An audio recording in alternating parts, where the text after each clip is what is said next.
Je vais vous parler de cette femme qui a fait l'erreur, une erreur monumentale. Elle voulait tellement être gentille. Quand je vous dis que la gentillesse doit avoir des limites. Il y a un étudiant qui est ici au Canada avec elle. Cet étudiant-là veut faire venir sa mère ici en vacances. Ok? L'étudiant va la voir et dit, Tata, comme tu es ici, s'il te plaît, comme je sais que tu es ici depuis longtemps, est-ce que tu peux m'aider à faire venir ma mère ici en vacances? J'ai besoin d'une lettre d'invitation pour ma maman. La fille dit, mais il n'y a pas de problème. Alors, elle écrit une lettre d'invitation. Elle donne à ce petit, elle donne à ce petit-là pour faire venir sa maman ici. Sa maman arrive ici.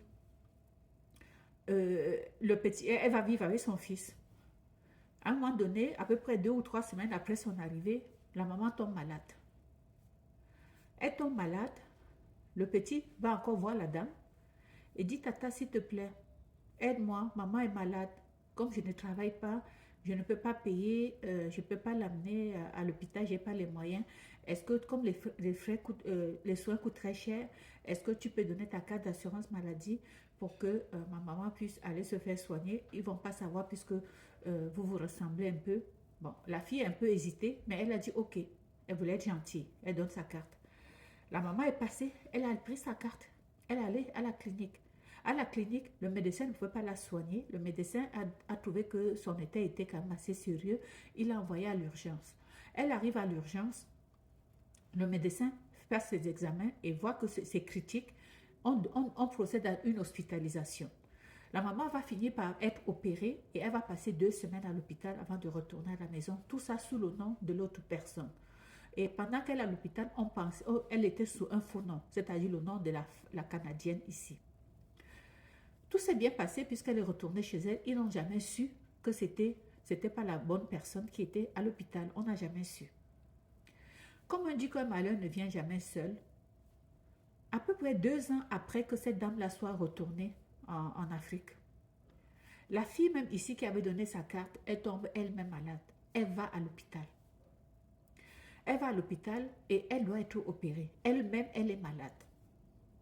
Et là maintenant, lorsque le chirurgien qui va l'opérer, il vient donc la voir pour connaître ses antécédents et il a le dossier devant lui. Donc il veut valider des choses. Il lui demande alors par rapport à sa dernière chirurgie comment ça s'était passé. La fille dit, j'ai jamais été opérée.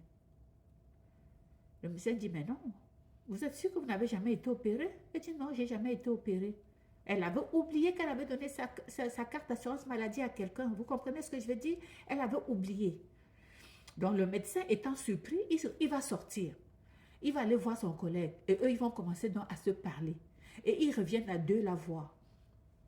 Et on lui repose la question. Et quand on lui repose la question, on dit, mais vous dites que vous avez été opéré, mais on voit dans vos dossiers que vous avez suivi une chirurgie il y a 2 ans. Est-ce que vous savez c'était quelle chirurgie? Et là, elle marque un temps d'arrêt et elle réalise qu'elle vient de commettre une erreur grave. Elle vient de réaliser que le toit est en train de s'effondrer. Elle vient de réaliser que on va l'attraper. Et là, elle s'arrête. Et elle fond en larmes et elle dit la vérité. Déjà que pendant qu'ils étaient allés, ils avaient même appelé la police. Parce qu'ils ont compris qu'il y avait quelque chose qui se passait. OK? Donc, pendant que le médecin était avec, les deux médecins étaient là, la police est même arrivée aussi. Et la fille se retrouve là, elle était obligée de dire la vérité. Elle dit la vérité et on a attendu d'abord. Et lorsque on a fini avec elle, donc le dossier était déjà ouvert au niveau de la police. Donc, quand elle a été soignée, il fallait maintenant qu'elle soit, maintenant la plainte était portée contre elle. Et c'est là où, donc, toute la vérité étant ressortie, on a fait le truc, elle a été rencontrée, donc, elle a un dossier. Je vous dis donc, elle a un dossier criminel. Parce qu'elle a commis un geste criminel. Vous ne pouvez pas donner votre carte d'assurance maladie à personne. OK? Et en même temps, l'invitation que vous envoyez, quand vous envoyez une invitation à quelqu'un, sachez que ça vous tient responsable. L'invitation qu'on vous envoie, qu'on vous demande d'envoyer, vous le faites à la légère. Sachez que ça a des conséquences graves. Des conséquences graves. Donc, quand vous envoyez, vous écrivez cette lettre-là, assurez-vous que ce que vous écrivez là, que vous allez le faire. Ok?